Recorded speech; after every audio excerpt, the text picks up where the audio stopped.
Okay, here we are back again with the first panel discussion, Europe's hydrogen strategy, ramping up quantities and creating a competitive market. In this panel, we want to look at the planned policies for scaling up the hydrogen production and how a market that connects a broad range of customers can be organized and customers motivated to use hydrogen. As you can see, we have a number of extremely qualified panelists gathered to have them share their views. We will introduce them to you by giving each panelist the chance for a short initial statement and then have an open discussion with everybody. And the first one to introduce, that's Maria da Graça Carvalho. She's a Portuguese member of the European Parliament for the EPP.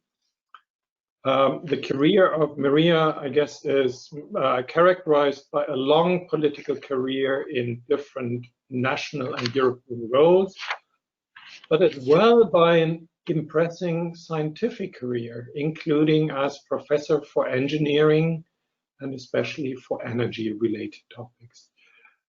Maria da Graça, the European Parliament plans to publish, and I'm not so sure if we can switch on the camera, so I'm sure that I'm not talking to you while you're not yet there.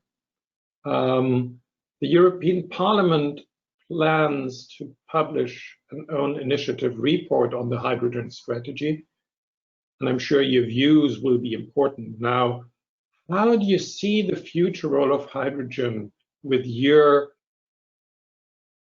two kind of responsibilities as politician, but also as a scientist? Is hydrogen the one additional missing piece of the puzzle for a climate neutral Europe, or simply the gas that will replace methane in the pipeline? Maria da Graça, please. Okay, good morning. I hope that you could see me and hear me well in good conditions. First, I would like to, yes, thank you. I would like to first to thank the kind invitation to participate in this very interesting debate. I need to apologize that as we are a bit late in our timetable in the panel, at 10 o'clock I have to leave because we have votes. We are in a plenary week and I need to vote. In any way, if there is questions addressed to me, I will be willing until 10 to answer them. So I would like to make essential four points based on my work as a member of the European Parliament, but also on my experience as a researcher and a professor of energy and a researcher that has worked a lot on hydrogen. So first, hydrogen is not new. Is not new in terms of technology. Most of the principles are quite old, and even the demonstration projects, pilot scale projects, and for the hydrogen from reforming of natural gas, large scale, are well known and exists around the world. And also from the political point of view, this I would call it fashion, to be in fashion. The hydrogen is not new. I remember when I was first-time minister in Portugal of Research and Higher Education, at the time of President Prodi, there was, I suppose, the FP5 framework of research and technology 5. Hydrogen was a priority, and it was launched a partnership on the hydrogen that was the beginning that after developed into the joint technological initiative that there is today on the hydrogen. But what is worries me at these waves of talking about hydrogen after they die out, and I hope that they don't. It's not the same this time. That this time is different, as we usually say. And why do they die out? I think that mainly because of lack of market and a lot of barriers, regulatory barriers that were already referred by some of the speakers, and also the infrastructure. And it is required a huge investment on infrastructure, like it was done for natural gas in the 70s and in the 80s in Europe, that I think all the member states have heavily invested in their infrastructure, pipelines, and storage of natural gas. So we really need, if we are serious about this commitment to hydrogen, also to invest on the infrastructures. So we need to remove these barriers in terms of infrastructures, and the question of creating the market is also very important. Second point that I would like to address is the what should green, blue, gray, hydrogen. First, I don't like this nomenclature. As an engineer, I don't like this nomenclature of the of colors. I always explain the principles. If it's from natural gas with reforming, or if it's from electrolysis of water, or if it's from reforming of methane with CCS. So I prefer to explain than to use a color to address to the project that I'm talking about. I think that we should have the three, the different possibilities, but it's important that we don't jump steps, because they are not at the same technological readiness level. The hydrogen from water still needs to have a scale up, so more demonstration projects, while the hydrogen from methane with reforming is more a question of having the market and the infrastructure. So we should start with the different kind of hydrogen projects, but taking into consideration that we should not immediately jump to huge projects from the hydrogen with the electrolysis of the water without doing some scale up and to remove the technological barriers that still exist, because otherwise it is going to be very expensive, and in the end it's all of us that will pay the price as consumers or as taxpayers. So that is my position as more as researcher and as engineer. And my last point, in any engineer project, I used to explain always to my students, we should never choose a complex project that is more complex from the thermodynamics point of view, from more costly, if you have a simpler and more adequate solution. And this should be analyzed taking into consideration the whole life cycle of the project, all the components, everything that contributes for the project. So in the hydrogen, this means that if you have a simple solution like electrification with renewable, that is a good solution, why going for the hydrogen? But not everything can be electrified. So hydrogen will be very, very useful for certain areas that cannot easily be electrified, like some industrial sectors, and some of these industrial sectors are very familiar and they also produce hydrogen, some of them. So is the adequate solution. Some modes of transport, the heavier transport. So we should go for where it makes sense from the economic and the thermodynamic point of view, and the balance of CO2 and the balance of waste, the balance of materials, that should always take into consideration. My last comment to finish is the European Parliament. We welcome very much this strategy, but we consider that this strategy and the hydrogen is one of the possibilities with everything else. Energy efficiency, renewables, we will need everything.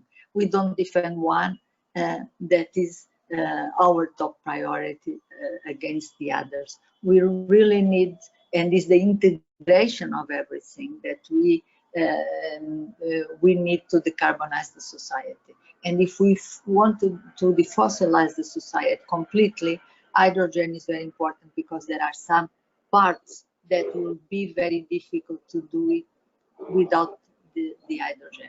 So because of that, the hydrogen is important, but it's not the top, like no one else is the top. Probably the energy efficiency could be the top, but we all need everything together in the basket of solutions. So thank you very much. And I'm sorry that I have to leave you at 10. If there is any question, I'll be very pleased to answer. Yeah, thank you very much. I guess everybody here understands that voting in the Parliament has a certain priority compared to our conference. So we'll hurry up so that we will have some time for questions coming up for you in the next stage. Now, I'd like to introduce the next panelist. For those of you that discussed hydrogen for energy purposes already some years ago, Tudor Constantinescu was the face of the European Commission on this subject, kind of Mr. Hydrogen. Tudor is the principal advisor to the Director General for Energy. Tudor, for a long time, hydrogen was mainly discussed in combination with fuel cells and with a focus on transport. I think this has changed as the hydrogen strategy shows. We now see a wide range of applications and the need for large quantities to reach our climate ambitions. What needs to be done in your eyes to scale up the production? I hope we can switch on your camera so we all can see you.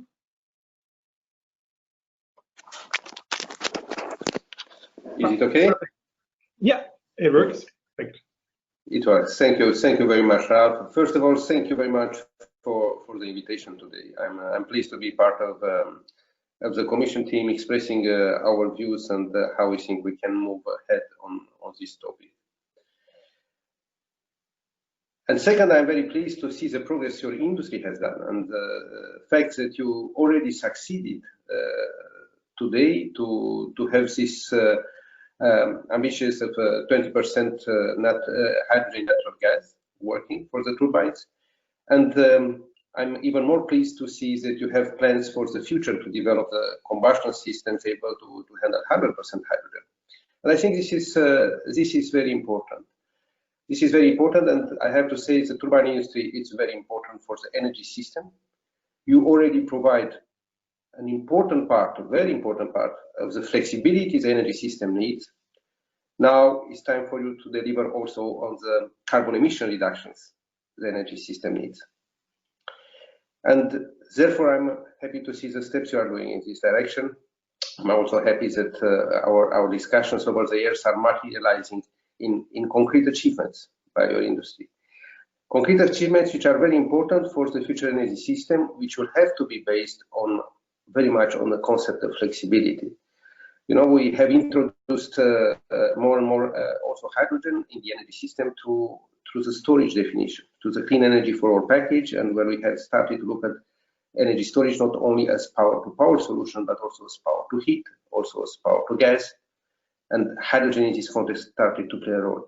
And it was underlined before, I think also Torsten said, it's clear that we have, and President, we need hydrogen for the end use applications which we need to decarbonize, but we also need for the energy system itself. In the current times, electricity represents only 23% of the final energy consumption. But by 2050, according to all the models, it will be somewhere between 40 and 60%. We say about 50%.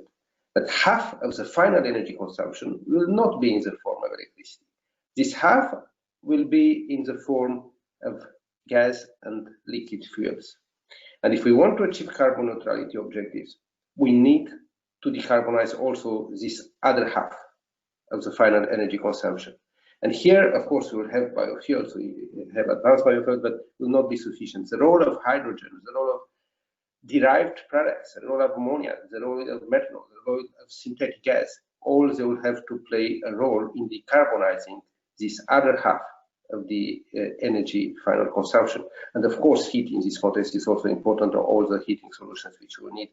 Also, we hope through energy efficiency to drastically reduce, at least for buildings, which is the main consumer, the heat, but still we need high temperature heat for the industrial processes.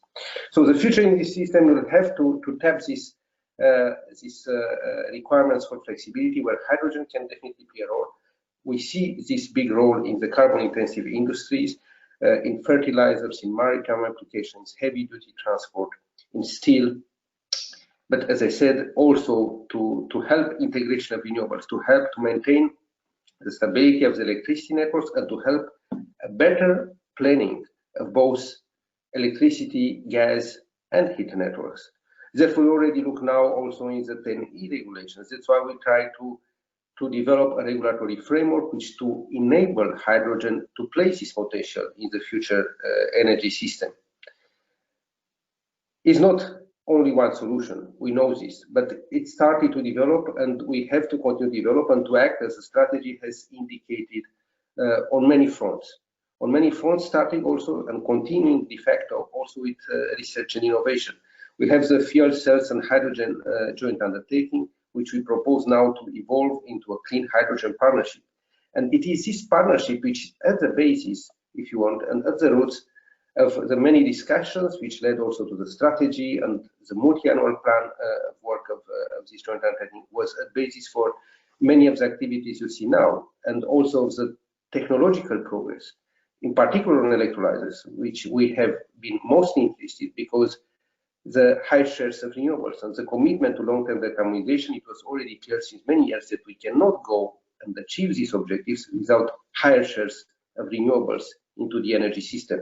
And this is a particularity for Europe, so therefore we have developed also electrolyzers and moved in the last 10 years from 10 kilowatts to having now 10 megawatts in operation in Köln in the Shell refinery, and we'll have now another under 20. And we are going to launch a call under the new Green Deal to have 100 megawatt electrolyzers produced in Europe. And when we say produced in Europe, brings me to the other very important dimension, which is the international one.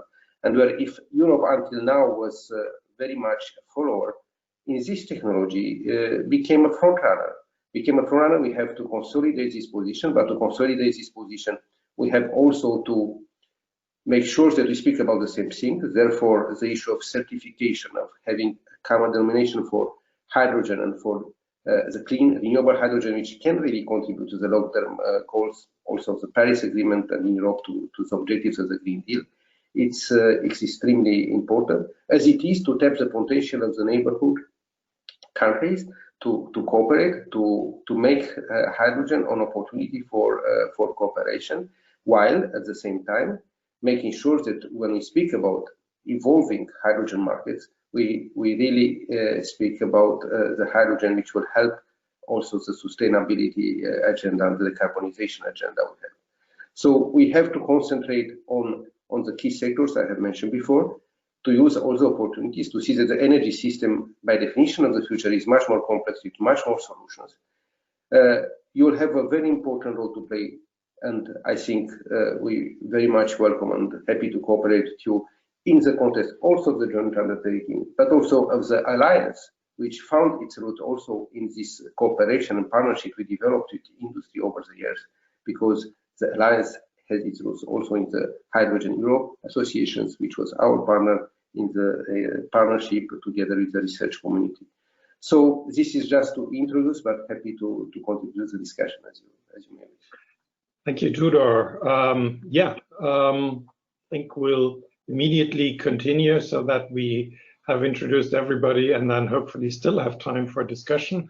Thank you for that. Our next panelist that I'd like to introduce to you, that's Andreas Graf, who works for the German think tank Agora Energiewende, a think tank very active in providing facts and figures for the energy transition discussion in Germany and Europe. Andreas, Agora Energiewende always supported the fast expansion of renewable electricity through an approach to make renewable electricity from wind and PV competitive on the market.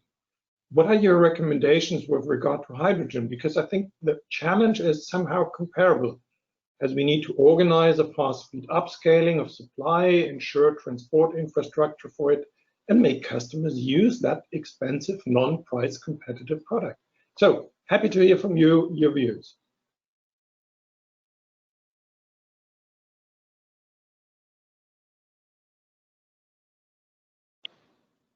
Do you have any problems with the microphone, or?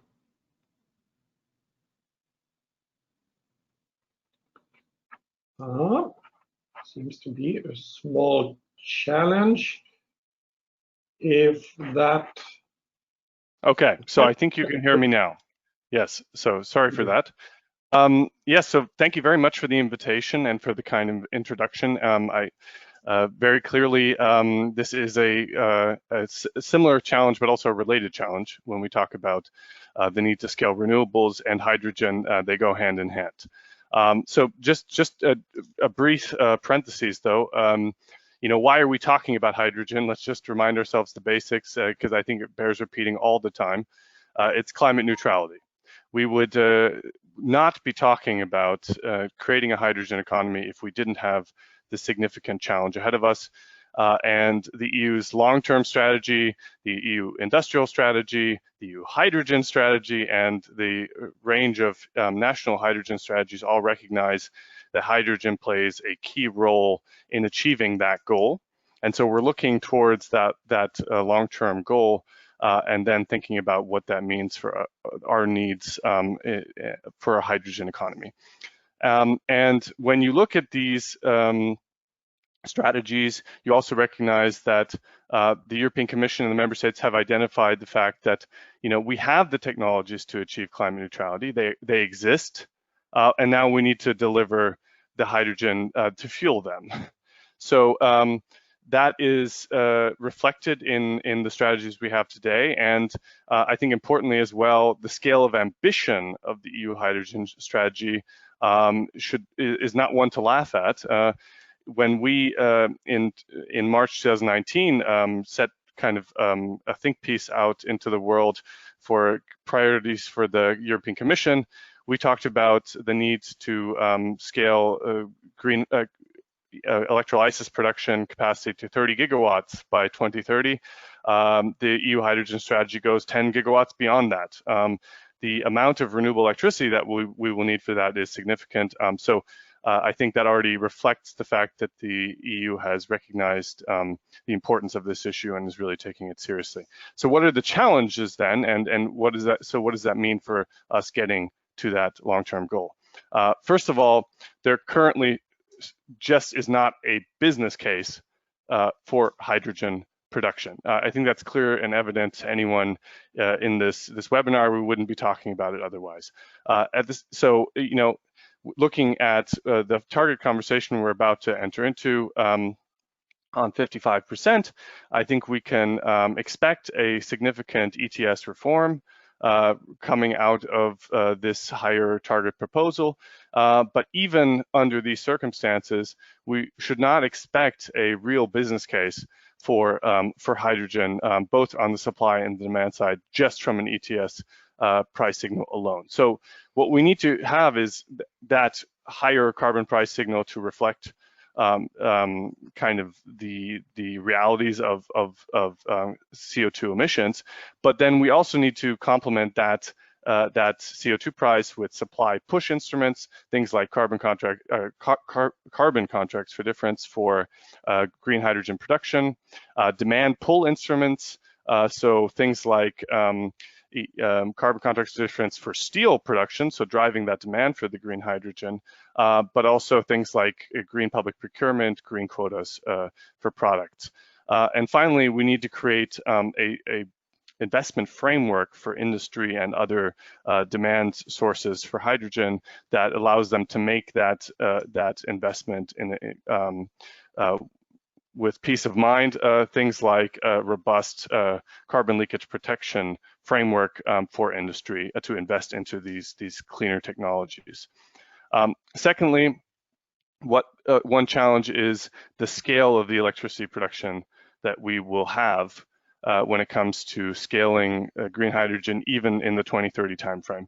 So if we look at current electricity production in Europe, we're at roughly 3,000 terawatt hours. Industrial demand is roughly 1,200 terawatt hours of electricity.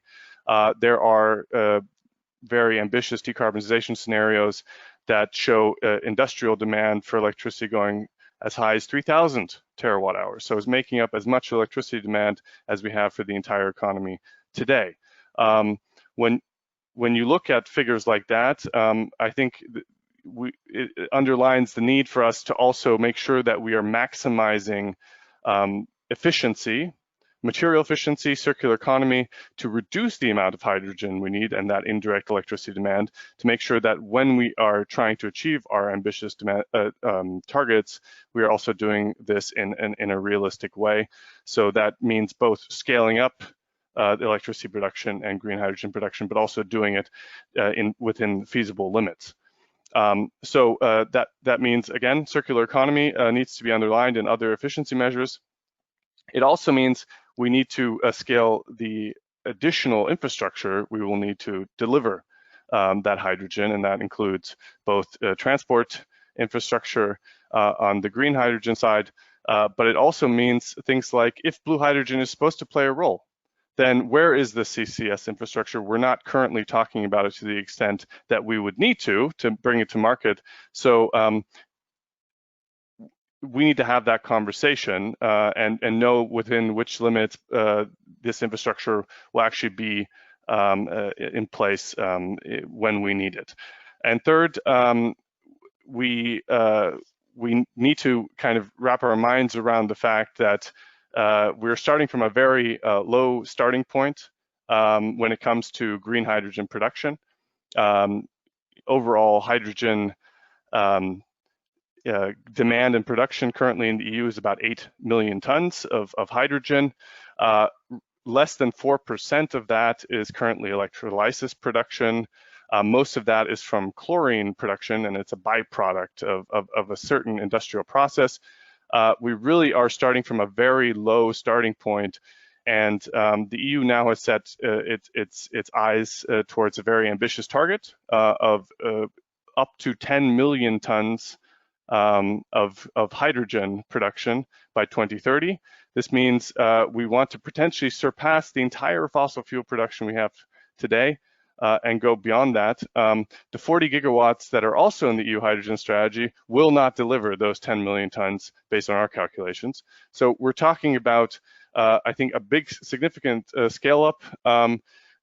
We have about 20 gigawatts of electrolyzer capacity in the national hydrogen strategies that we have identified so far.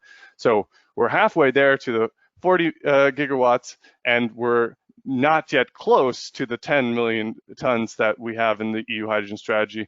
So we need to, I think, take that seriously, and now in the coming weeks and months, really talk about how we can deliver those policy instruments to drive that scale up. Thank you, Andreas. I think you already provided the perfect handover to the next panelist. You mentioned the important investment framework and the challenge to come from a very low volume of electrolyzer capacity and produced hydrogen. And that brings us to Mark Niklas from DG GROW, who in his unit takes care, I think, of the identification of the important projects of common European interest, but also about the industrial alliances that we see, as he's in charge of industrial strategy and the value chain. And the Clean Hydrogen Alliance is supposed to be one driver for really bringing the investments up and to a different level than they are today. Mark, explain us how this shall work. Yes, thank you, Ralph. Good morning, everybody. So indeed, coming from the industrial strategy angle, where we want to master the green transition, achieve climate neutrality with a globally competitive industry, such industrial alliances can be a very valuable tool to deliver on our policy objectives, where it is necessary to bring a large variety of stakeholders together in order to achieve a common objective. We've done that in the case of the European Batteries Alliance, which has been quite successful in establishing Europe as a player in batteries. On hydrogen, we have a different starting point. On hydrogen, we are already in a leading position, and we want to maintain this forerunner position on hydrogen. And we have also a clear strategy now on hydrogen, clear ambitions, targets, the 40 gigawatt electrolyzers by 2030, which will require a huge amount of investments. So I think to achieve these ambitious objectives, we need basically two elements to make it happen. First, we need scale, as discussed already during the morning. We need to scale up clean hydrogen production to make it cost competitive. But of course, there is no business case if there is no demand. So we need to boost demand for clean hydrogen at the same time. So in addition to scale, the second element is more systemic action along the value chain. And this is why the alliance, the European Clean Hydrogen Alliance, can be instrumental to deliver on our objectives and build up a robust pipeline of investments. It's about mobilizing all the stakeholders along the value chain, from clean hydrogen production to the distribution and transmission to the customers. And this, I believe, will both really contribute to our objectives on climate neutrality and on our objectives on growth and competitiveness. But the alliance goes further than bringing together all the industrial players in the ecosystem. The ecosystem approach is broader. So it also includes the public authorities, so ministries from the EU member states, but also regions and cities, the civil society, the innovation community, the financial community. And it is mainly a stakeholder-driven process where we, as Commission, see us more in the role of a facilitator to bring all these stakeholders together, to monitor the progress towards the agreed objectives, to ensure coordination between the various work streams, and to ensure the inclusiveness and openness of the process. And I'm very pleased with the large interest we have in this alliance. At the opening of this event, Hans van Steen mentioned the figure of 200 participants. Actually, by now we are close to 500 participants in the alliance. So really an impressive interest. EU turbines and some of your member companies are already registered as participants on the alliance. Now, the next step is then also to start the operational work towards this investment pipeline. And for this purpose, it will be structured in various round tables for each segment of the hydrogen value chain. So one for clean hydrogen production, one for transmission and distribution, and one each for the various applications for hydrogen, so for industry, for mobility, for energy, and for residential applications. Soon then there will be calls for applications to participate in these roundtables, because obviously we cannot have 500 participants in these individual roundtables. It would be more something about 50 participants, mainly industry CEOs or management board members, but also the discussions will be joined by then participants from ministries and the civil society and other stakeholders. As I said, this will be and should be a stakeholder-driven process. So the exact scope of these roundtables then also are for discussion within the participants of the roundtables, and then it's more for the Commission to challenge the roundtables if they have set the right priorities. But we would not prescribe the exact scope for the investment pipeline. And one word may be, of course, this investment pipeline will require financing. This is why we also bring the financial community into the alliance, but we're also aware that the market alone will not provide the necessary financing. So in that context, I would just like to draw your attention to the Recovery and Resilience Facility, which will present an unprecedented financial support to EU member states. It's 675 billion euros for the recovery and the investments for the future, with a strong focus on the green transition. And we have seen a strong willingness from many member states to give support to hydrogen. So I think there is a clear momentum also from the political side to support the objectives of the hydrogen strategy and help to get the projects off the ground. Thank you, Mark. An impressive tool that you have. Will be forward to see how it works.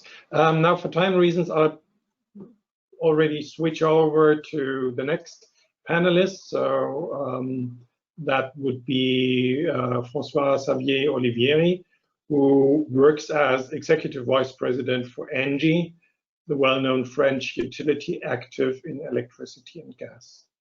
ENGIE on its website describes its aim to be a leader in the production of renewable hydrogen on a large scale. François-Xavier, ENGIE wants to make profit.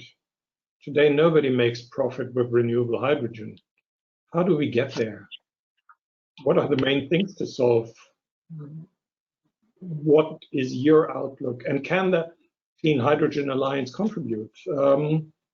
François-Xavier, I hope the camera and the sound works so that we have you with us.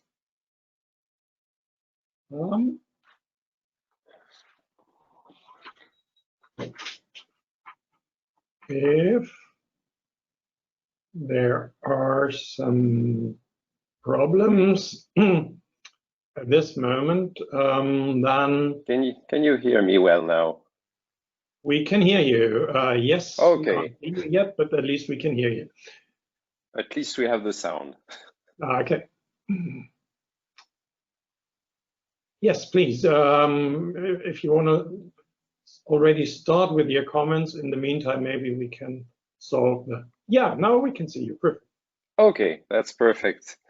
Thank you very much for your introduction and your invitation to participate to this panel. And I must say, I heard many very interesting insights on various participants. So thank you for this opportunity to share with you about this challenge. And as you say, we are in this business because we trust it is the future. It answers a lot of challenges that were mentioned previously, but also because there is a potential of development for our company, ENGIE. And I mean, you raised the right question. How do we ramp up the production of hydrogen, and how we make a hydrogen society happen? And basically, you know, we often present, you heard that already, this question of hydrogen advent as a chicken and egg problem. Basically, the thing being that if you want to reduce costs, you need to reach massive productions of hydrogen. And at the same time, if you want to achieve that, you really have a competitive issue right now. So the main hurdle is here. It's not so much technological as was previously said, although there are some challenges on the technology side, but it's more a question of economical and regulatory background. And here, as Mr. Hurden said, we trust that there is a need for a strong governance and for a strong industrial vision of member states and of the European Commission. And we're about to reach, I'm pretty convinced, this momentum. So basically, you know that the complexity resides today in the development of those projects to find very large off-takers. And those very large off-takers today, where are they? They are in the industry. There are industrial companies which already use hydrogen produced from fossil fuels, and the purpose is to displace gray hydrogen by green hydrogen. But there is a huge competitiveness issue because those companies cannot afford to pay a premium for this green product. So the question here is, how do you bridge the gap? And obviously the answer, and we have now a very strong momentum, as I said, is we need public subsidies to bridge this gap and make those early adopters in the industry change their industrial process and adopt green hydrogen. And here you have to measure. We have to measure collectively what it represents. And this is why those hydrogen plants are so important. Today, gray hydrogen is about 1.5 to 2 euros per kilo. And it's twice that cost to produce green hydrogen. And why is that? Mainly because of electricity prices. This is where the sector integration and the importance of collective development of both renewable energy capacity and hydrogen and the usages at the same time is so important. And in this way forward, it's important to see that there is a willingness of a member state. We talked about the plans, we talked about the very ambitious plan from the European Commission to put money on the table. But now the way you put it and the governance you put behind this and the industrial vision that sustains this development is very important. And let me share with you a few very practical attention points and questions we have today. One is the timeliness of these programs. Again, they are very ambitious programs, but today in ENGIE, we have some projects which are already at feasibility stage, and that would be ready for final investment decision in a very limited time. But when you see the calendar of the French plan, for instance, or the European support schemes, we see that it comes quite late in those projects. And so there is a sort of time to market issue to say, the willingness is here, the funding is here. Now, how do we accelerate to fund these projects that are already pushed forward by certain industrial companies? There are industrial companies, early adopters, there are energeticians that are ready on this market. So how do we accelerate this? So this is one of the challenge. Another challenge, which is very important, is all which is going to relate to defining where the money will go. What will be those flagships that will be helped? Obviously, for production of hydrogen, an easy way to say is to say, we'll do some tenders and we'll see which source is the most competitive. But here, as it was said previously, we must pay attention to the fact that renewable hydrogen produced from renewable electricity, since this source of electricity has a higher cost, will generate higher cost in the production of hydrogen. And so if we have in the criteria of selection of the project too stringent elements, then we may miss the opportunity, which obviously is linked to the holistic view of the value chain. You will not develop massive production of hydrogen for the merit of producing hydrogen. You will produce that, but you will have to store that, you will have to transport that, and we will have to create a full backbone of infrastructure. And where the money goes is important here. And the Clean Hydrogen Alliance has a role to play here, meaning what do we want to achieve? Where do we want to accelerate? And what are the projects that create the future backbone of Europe and that provide a decisive advantage in global competition? These are two of the challenges that we really need to face today, and we need to work hand in hand with the European Commission, with the Clean Hydrogen Alliance. Now on the technology side, and I will finish by that, some very interesting things have been said previously. It's very essential to see that there is already existing usages of hydrogen, and there are some hydrogen usages that we need to activate. And here, there are some technological breakthrough, like storage, that we need to work on. And it's very positive to see that the budget of the FCAGU has been roughly doubled, because it is essential to activate the future demand of hydrogen for tomorrow.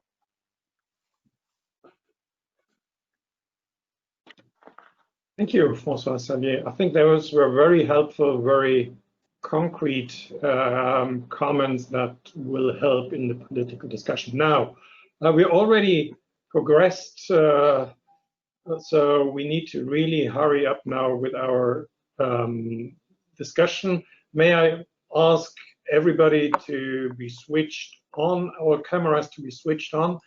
We will also have Thomas Thiemann with us, who already had time for a speech, but let me start with the first question to you, Thomas.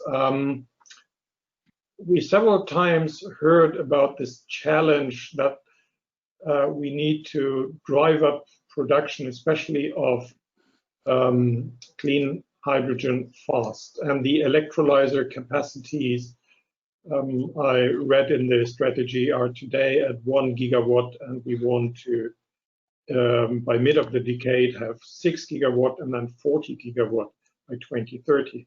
From a technological point of view, even if we get the money, is that achievable? Yeah, this is a $1 million question, Ralf. In fact, if you see it graphically, the ramp rate we plan to get 6 gigawatt into place in 24, having in mind that you need concept phase, project development phase, approval phase for all that, is a giant ramp rate. And I'm not aware of any industry in the past where we were able to cope with such a ramp rate. So I would fully support that there's a really big need for urgency, for clarity on the regulation side, and then get for the end users a clear business case that they quickly can go into such a kind of approval process, concept process, work with the manufacturers on the kind of solutions that we make the ramp rate. So to me, it seems extremely ambitious to get this ramp rate. And the only way, what we can do to speed it up is now to get very fast and urgent clarity on the regulation side and on the incentive side, that the end users really can make investment decisions. At the moment, and we are in touch with a lot of end users, they are ready, they have ideas, but they cannot do the decision since this clarity is missing. So we need urgently this clarity. And then for sure from industry side, we will do everything to make it happen. We have shown in the past that we are able to handle big ramp rates in certain situations, but we need first, the end user need to have this clarity. So this is the biggest challenge in my perspective. I think that goes in the same direction that François-Xavier mentioned it. Now that puts a bit of pressure, I guess, on you, Mark, with getting your activities up and running. can you say a bit more? Now we heard the call. Now we heard that 500 interested parties signed the call and are ready to contribute. But we're all not very clear on now when and according to which criteria will the whole system work, especially if we see the big number of different budgets that we might use, all with different criteria. What can you do to make those projects that François Xavier described really start?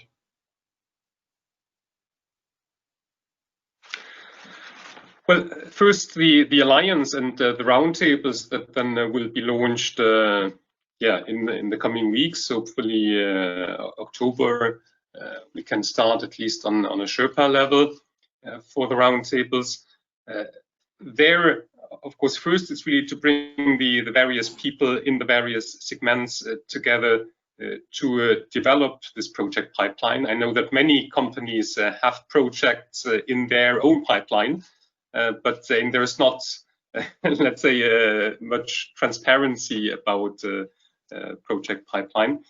And then, of course, we really need to look complementary, what is necessary to get them off the ground in terms of financing, but also in terms of barriers that are there, be it regulatory barriers or other issues that are an obstacle to get them off the ground. Then, in terms of timing, I would also like to mention that several EU member states, beyond their national hydrogen strategies, are also cooperating to get a large, important project of common European interest off the ground in hydrogen, which then it's a special state aid instrument used also for batteries last year. And there is a huge interest from member states. Some have done already calls for expression of interest. So this is also something we can accelerate, I think, with the alliance to get this pan-European cooperation. Thank you. Maybe already include Tudor on that. I think the joint undertaking put quite, over the past years, quite some funding into the work of developing the electrolyzers, and still I think we are far away from the ambitious things that we're discussing now. Is there a possibility to speed up a few things on that level? Yeah, it's clear that these are ambitious targets, both for 2024 and 2030. And, as it was said, what we need gradually to develop is a business case. It's a business case, and enabling hydrogen to be rewarded, and renewable hydrogen in particular to be rewarded for various services brings to the system, decarbonization of other sectors, fuel being for the economy and the various activities, as well as the services brought to the electricity grid. So we have to create this enabling regulatory framework in addition to the research. On the research, we made big progress. As I said, just last year we have launched a call for 20 megawatts. This year we moved to 100 megawatts. So it is scaling up. So the technology, hopefully it is and is going to be there.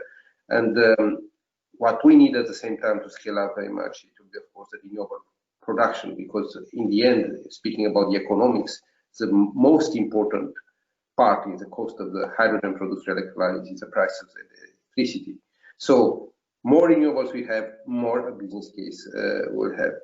We'll therefore maybe even use some quotas. So the regulatory framework is in the making. We have to revise the renewables directive. We have to revise, and you'll hear in the next panel more also about the gas directive, and to see how we make space and more space for more renewable and decarbonized gases in the future. And this work will all contribute, as it will be also the case with the 10E regulations and so on, to helping developing the market and creating the capacities, the scale for all these projects to materialize through, of course, the platforms and also cooperation, industrial cooperation that Mark has mentioned before on as an alliance at the same time.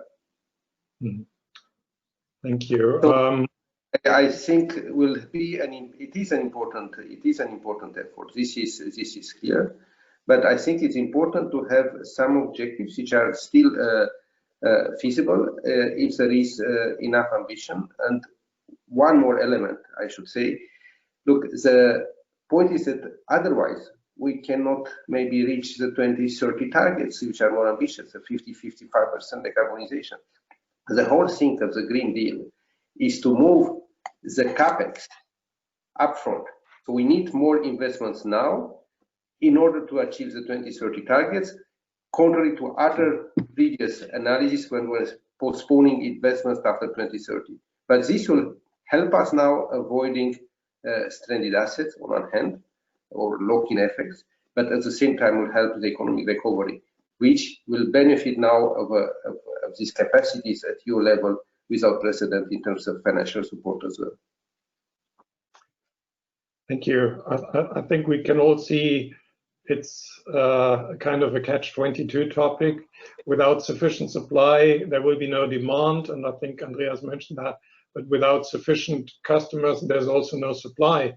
And I think somebody mentioned that the one way to it would be to go to the customers that at the moment use gray hydrogen and kind of provide them with blue or green hydrogen.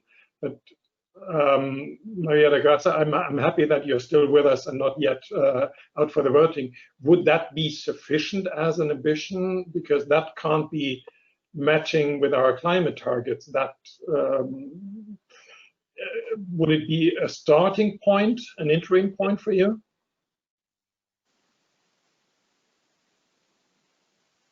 You're muted. Yes. Like this situation has happened in the past, for example, even with renewables in the beginning. One point that it's important to break this circle that you have described is to have sustainability of the funding and on the and consistency on the regulatory basis. So we cannot change we cannot, policymakers and the ones that set the priorities change along the time, and in few years to say 4 or 5 years now let's have another priority, because it's investments that for 20, 30 and sometimes 40 years. So we need to be consistent with our priorities, with the regulatory basis, and also with the financing. And if we do that, I think hydrogen can do its way. We cannot afford this to have things like we had on the biofuels, because probably in the first place we didn't prepare as we should have, with all the scientific data that would allow us to do the proper policies, and after we had to change. So we need to avoid that things like that will happen. So we need to be consistent, and we need to be persistent.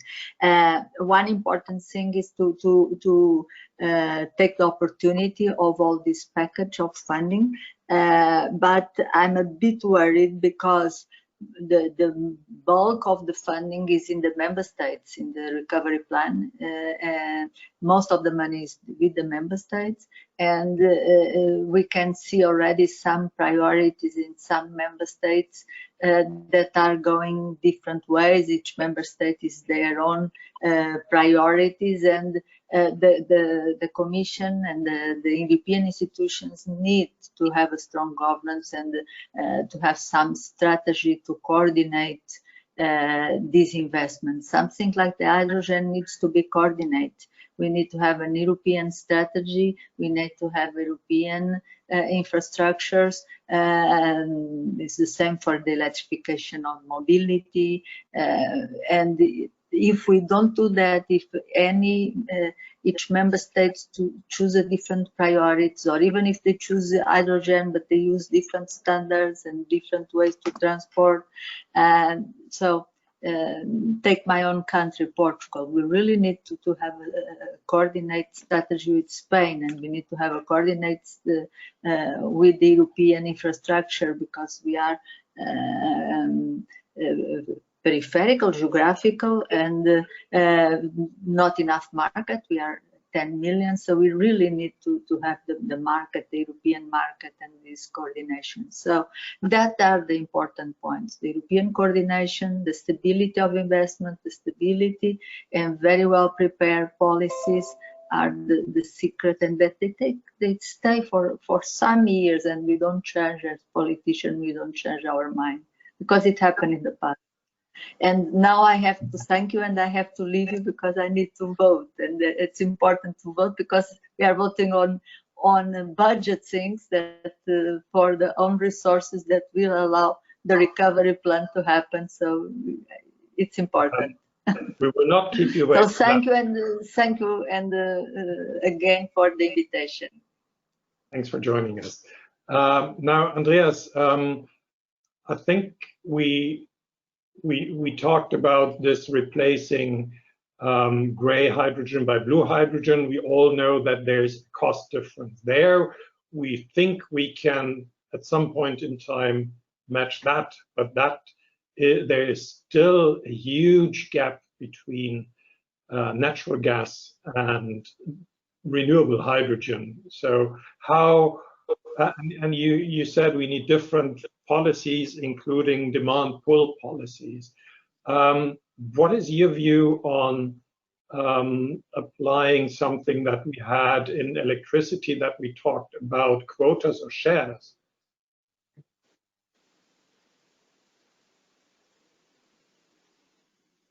You're muted. No. Now you should be on. I had to be unmuted by the moderator. So yeah, so we have indeed a situation where blue and green hydrogen, as they are commonly referred to, are at different cost points. And to come back to your question right before this about a kind of established hydrogen production and whether replacing those in first instance would be a good idea, it is my personal view that, you know, if you have a situation where you have a refinery and a CCS infrastructure were to be socially acceptable, that it might make sense to apply CCS in this circumstance. Now, the reality is that in many instances, a refinery capacity is not located in a country where CCS infrastructure is socially acceptable.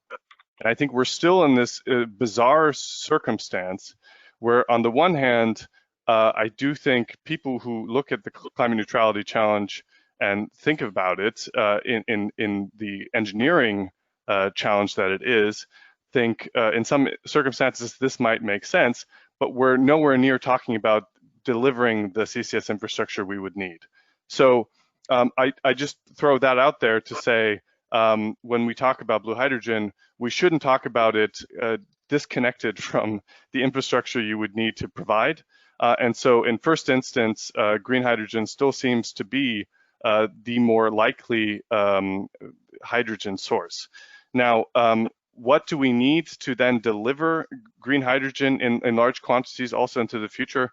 We will need to, I think, recognize, and policymakers will have to recognize that it won't come for free, and that ramping up hydrogen is going to take state aid, and that it's going to take a common sharing of the costs, which is why I think the EU hydrogen strategy was such an important statement. It says this is not the task only for Germany and France and the Netherlands. It's an EU 27 challenge.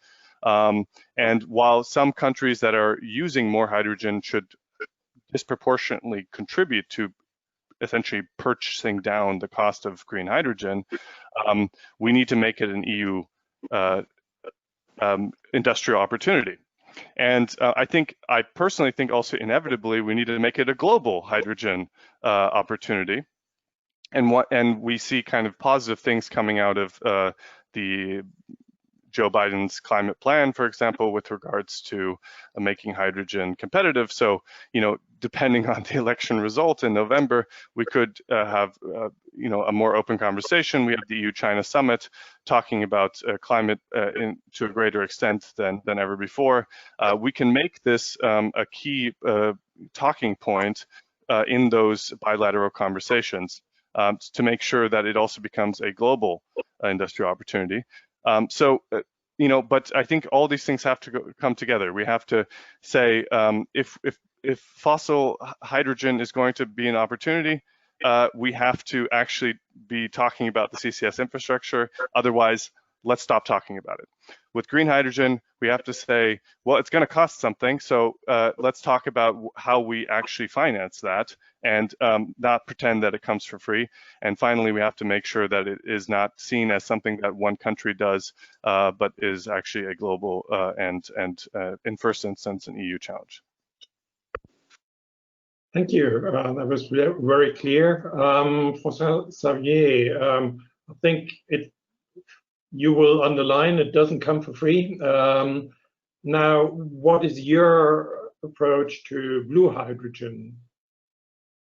Is it something that you as a company would see as an interim step?